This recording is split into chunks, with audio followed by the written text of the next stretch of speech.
Chérie, qu'est-ce qu'on fait ici? Mais je t'ai dit qu'on viendrait chez ma maman, je crois. Venir chez ta maman? Et moi, ma maman alors? T'inquiète pas, mais j'avais déjà promis ce sac de riz à ma maman. Ce sac de riz doit aller chez moi, ma maman. Non, ne t'inquiète pas, on ira chez elle aussi, mais en attendant laisse-moi gérer ma maman d'abord puisque nous sommes déjà ici. Mon fils. Oh ma maman. Joyeuse fête. Bonne et heureuse année, ma maman. Mon fils. Je t'ai apporté le sac de riz comme promis. Oh mon fils. Comme tu es vraiment gentil. Rentrons à la maison, je vais te servir de l'eau. Tu es vraiment gentil, mon fils. Non maman, ne me remercie pas. Je ne fais que mon travail. Je ne peux jamais démarrer une nouvelle année sans venir voir ma maman. Ce sac de riz n'est rien comparé à ce que je vais t'apporter prochainement. Pour moi, tu vaux plus qu'un sac de riz, maman, donc arrête de me remercier. Remercie plutôt la femme qui m'a dissuadée de venir obligatoirement aujourd'hui. Non, non. Ce sac de riz n'est pas pour toi, belle-mère, c'est pour moi, ma maman. Ton fils s'est trompé de destination. C'est vrai que je l'ai dissuadé pour qu'on sorte aujourd'hui, mais ce n'était pas pour venir ici, mais plutôt pour rendre visite à ma maman. Mais qu'est-ce que tu dis, chérie? Ma maman, c'est ta maman, vice-versa. Je t'ai pourtant dit qu'on va rendre visite à ta maman aussi une fois qu'on quittera ici. Arrête avec tes explications, ce sac de riz ira spécialement chez ma maman à moi. Ce sac de riz, je l'ai acheté spécialement pour ma maman et tu le sais très bien. À quel moment je t'ai empêché d'aller rendre visite à ta maman avec des présents? Tu es sûr que tout va bien avec toi? Ce sac de riz, c'est pour ma maman, un point c'est tout. Je ne suis pas en train de discuter avec vous. Mais qu'est-ce que je suis en train d'entendre, belle fille? Belle maman, ne t'inquiète pas, ton fils viendra te voir avec autre chose, d'accord? Je reviendrai ici, mais pour autre chose qu'un sac de riz. Je peux acheter d'autres sacs de riz et compléter à celui-ci, mais jamais je ne vais retirer ce sac qui est déjà destiné à elle. Maman, vérifie si ce n'est pas le riz que tu aimes. Oui mon fils. C'est cette qualité que j'aime. C'est ce riz que tu m'as toujours amené ici. Maman, ne te dérange même pas. Ce sac de riz est pour toi, il n'y a pas débat. J'ai moi-même pris toute la journée d'hier à parcourir les marchés. J'ai tellement eu du mal à trouver ça. Ce sac de riz est en rupture actuellement sur le marché, mais j'ai tout fait pour l'avoir puisque c'est cette qualité que tu aimes. Toi-même, tu sais que c'est uniquement ce riz que ma maman aime. Je n'ai jamais refusé qu'on achète pour ta maman aussi, mais ce sac, c'est pour ma maman. On ira au marché tout à l'heure pour en acheter un autre pour ta maman aussi. Est-ce que c'est cette qualité qu'on achète pour ta maman? Il n'y a pas de problème. Si tu veux, on ira chercher ce même sac tout à l'heure au marché. Ça ne me dérange pas, mais déjà que j'ai acheté celui-ci au nom de ma maman, enlève tes yeux de là. Maman, n'écoute pas ce que ma femme est en train de dire. Elle n'est pas de bonne humeur aujourd'hui tout simplement. Mais ma belle-fille, toi-même tu sais que c'est ce sac de riz que j'aime manger. Je ne mange rien d'autre à part ce riz. Tu me connais pour ça. Il vient de dire que vous irez au marché en acheter un autre aussi. Belle-mère, ne touche pas à ce sac de riz. C'est pour moi, ma maman. C'est exactement ce sac que ma maman aussi a demandé cette fois-ci. Comment, exactement ce même sac? Mais c'est l'autre sac bleu qui coûte cher que tu avais l'habitude d'acheter à ta maman. Pourquoi cette fois-ci, c'est forcément ce que j'achète à ma maman qu'elle a demandé? Je te le répète, ce sac, c'est pour ma maman. Tu mets toujours ta maman au devant. Moi, ma maman est quoi dans tout ça? Elle n'est personne pour toi? Pourquoi c'est elle qui devait être la dernière servie? Mes belles filles, regarde ce sac de riz, ce n'est pas une bonne qualité, mais moi je suis déjà habituée à manger ça, raison pour laquelle je demande à chaque fois à mon fils de me l'acheter. Je ne pense pas que ta maman va apprécier cette qualité, sauf si tu as d'autres intentions dans la tête. Ton mari, c'est mon fils. C'est moi qui l'ai mis au monde, pris soin de lui, élevé, mis à l'école pour qu'il devienne ce qu'il est aujourd'hui, et grâce à ça tu es sa femme. Et aujourd'hui, je ne peux pas profiter avant que la mort ne m'emporte? Maman, ne te dérange pas. Il n'y a pas débat, ce sac de riz est à toi et personne d'autre. Je profite en même temps pour te demander de ne plus te mêler des affaires de ma maman et moi. Tu es en train de manquer de respect à ma maman et ça, je ne vais pas te le permettre. C'est de ma maman qu'il s'agit. Ta maman aussi compte, je ne refuse pas. Les présents que tu apportes à ta maman chaque fin du mois, est-ce que je me suis une seule fois opposée? Combien de fois as-tu pensé apporter même un petit quelque chose à ma maman? Jamais.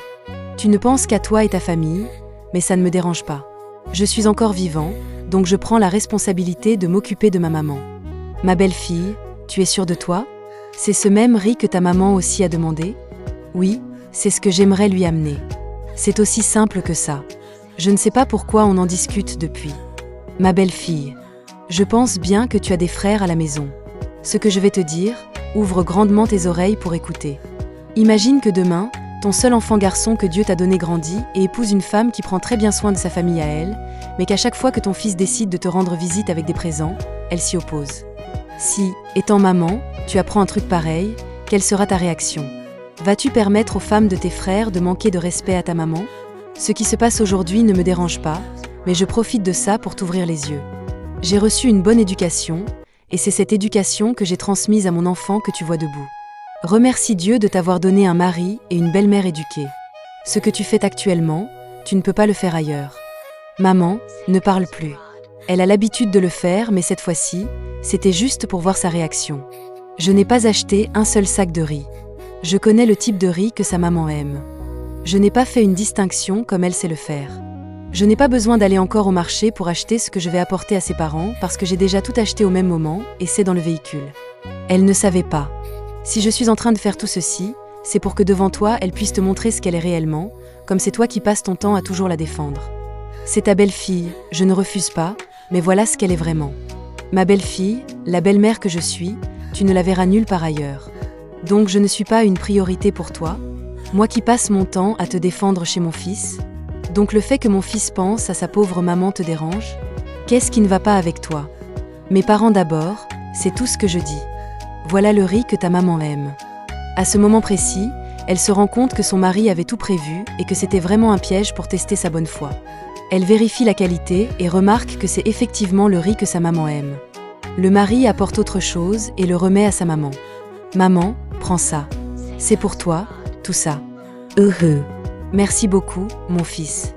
Mais chérie, ce ne sont pas les choses qui étaient destinées à aller chez mes parents. Écoute-moi très bien. Ces choses-là étaient destinées à aller chez tes parents, mais plus maintenant.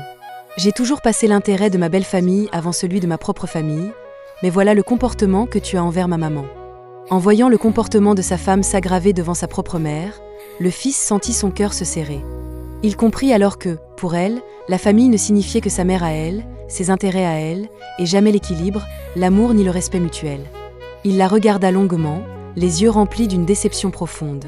« Chez moi, il n'y a pas deux familles », lui dit-il d'une voix ferme. « Ta maman est ma maman, et ma maman est ta maman. Il n'y a pas de distinction. Ce que je donne à l'une, je peux donner à l'autre. Mais toi, tu montres clairement que tu ne penses qu'à tes propres biens. » Sa femme, déstabilisée, voulut parler, mais le fils leva la main. Il n'avait plus la force d'écouter d'autres excuses. Sa mère, silencieuse, observait la scène avec un mélange de tristesse et de sagesse. Elle savait que ce moment allait marquer un tournant dans leur couple. Pour la première fois, elle voyait son fils réellement blessé par l'égoïsme de sa femme. Et pourtant, elle n'ajouta rien. Elle se contenta de prier en silence pour que la paix revienne dans leur foyer. Sans un mot de plus, le fils se dirigea vers son véhicule, ouvrit la portière et monta à l'intérieur. La colère et la déception bouillonnaient dans son cœur. Il démarra lentement, laissant derrière lui une femme figée, incapable de comprendre comment une simple histoire de sac de riz avait révélé tant de vérités cachées. Il n'essayait pas de la punir. Il avait besoin de respirer loin de son attitude, de réfléchir, de laisser Dieu calmer son esprit. Sa femme resta seule, debout devant la maison, le sac de riz entre les mains. Pour la première fois, le silence devint lourd. Elle se rendit compte qu'elle venait de perdre la confiance d'un mari qui ne demandait qu'une seule chose, l'harmonie entre les familles. Ce n'était pas le sac de riz qui posait problème, mais son cœur fermé, son attachement malsain aux intérêts personnels et son manque de gratitude envers une belle-mère qu'il avait toujours respectée. Ce soir-là, en rentrant chez eux séparément, chacun comprit une leçon. Le fils décida qu'à partir d'aujourd'hui, il ne tolérerait plus aucune forme de division familiale. La femme, elle, comprit enfin que le mariage ne signifie pas aimer seulement sa propre famille, mais élargir son cœur pour respecter celle de l'autre. Elle savait qu'elle allait devoir demander pardon. Sincèrement, si elle voulait récupérer l'homme qui venait de lui montrer, sans violence mais avec fermeté, la vraie définition d'une famille unie. Chers abonnés, souvenons-nous toujours d'une chose. Un foyer solide se construit avec le respect, l'amour et l'équilibre entre les deux familles. Là où il y a la justice du cœur, Dieu ouvre toujours un chemin de paix. Que cette histoire nous inspire à bâtir des relations vraies, sincères et remplies d'humilité. Merci d'être là, et que Dieu vous garde.